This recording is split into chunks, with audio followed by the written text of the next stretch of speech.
Hello everyone, welcome back to my YouTube channel. तो आज हम देखते हैं पल्लव भाग 3 से पार्ट 4 हिंदी का, यानी जलाशय के किनारे कुहरी थी। जलाशय यानी जल से पूर्ण स्थान, जैसे कि तालाब, सरोवर। जलाशय के किनारे कुहरी थी, कुहरी यानी कोहरा। ठीक है, तो जलाशय के किनारे कुहरी थी, यह एक कविता है जो कि सूर्यकांत त्रिपाठी निराला जी ने लिखा है। और इसमें सूर्योदय के पहले का वर्णन किया गया है कि जलाशय के आसपास का वातावरण कैसा था। ठीक है, जलाशय के किनारे कुहरी थी, हरे नीले पत्तों का घेरा था, पानी पर आम की डाल आई हुई, गहरे अंधकार का डेरा था। तो यहाँ पे क्या है, जलाशय के आसपास के वातावरण का यहाँ पे वर्णन किया गया है कि कैसा था। ठीक है, जलाशय के किनारे कुहरी थी, तो जैसे कि आप देख सकते हैं कि ये छोटा सा जलाशय है, उसके किनारे क्या है, कोहरा था, हरे नीले पत्तों का घेरा था। ठीक है, वहां पर क्या है, हरे नीले पत्तों का घेरा था जलाशय के आसपास। पानी पर आम की डाल आई हुई, गहरे अंधकार का डेरा था। तो वहां पर क्या है, पूरा गहरा अंधकार था, क्योंकि सूर्योदय के पहले का वर्णन है। ठीक है, गहरे अंधकार का डेरा था, जैसे अंधकार ने अपना घर बना लिया हो। पानी पर आम की डाल आई हुई थी, तो आप देख सकते हैं आम का पेड़, पानी के ऊपर आम की डाल लटकी हुई थी। ठीक है, तो जलाशय के किनारे कोहरा था, हरे नीले पत्तों का घेरा था, पानी पर आम की डाल आई हुई, गहरे अंधकार का डेरा था। तो यह था क्या है, जलाशय के किनारे का वातावरण। इसमें पहली पंक्ति में यही बताया गया है।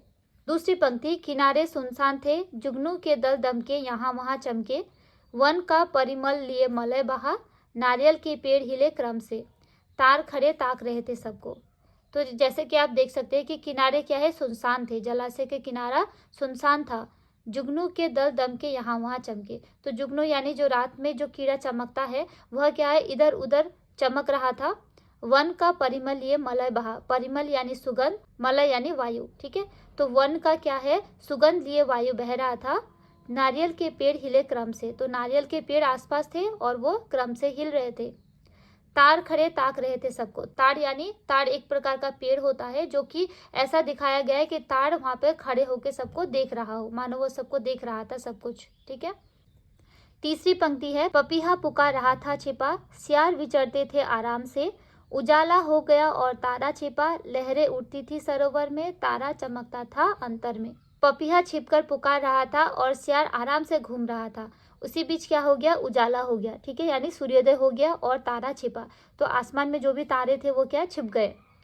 लहरें उठती थी सरोवर में, सरोवर में लहरें उठ रही थी और तारा चमकता था अंतर में। तो तारा क्या है, जैसे ही सुबह हो गया, आसमान में तारा, जो रात को तारा चमकता था वो छिप गया और तारा अंतर से चमक रहा था। और यह कविता लिखा है सूर्यकांत त्रिपाठी निराला जी ने। सूर्यकांत त्रिपाठी निराला छायावाद के प्रतिनिधि कवि है। उनका जन्म 1896 ईस्वी में पश्चिम बंगाल के मेदिनीपुर जिला अंतर्गत महिषादल नामक स्थान पर हुआ था। निराला जी ने कविता, कहानी, उपन्यास, जीवनी आदि सभी विधाओं में रचना की थी। उन्होंने समन्वय, मतवाला और माधुरी पत्रिकाओं का भी संपादन किया था। उनकी प्रमुख काव्य रचनाएं हैं अनामिका, परिमल, गीतिका, तुलसीदास, बेला, कुकुरमुत्ता, नए पत्ते, अपरा आदि। 1961 ईस्वी में निराला जी का देहावसान हुआ। तो यह थी सूर्यकांत त्रिपाठी निराला जी द्वारा लिखा गया जलाशय के किनारे कुहरी थी यह कविता। ठीक है, जिसमें सूर्योदय से पहले का जो वातावरण जलाशय के आसपास था उसे बताया गया है।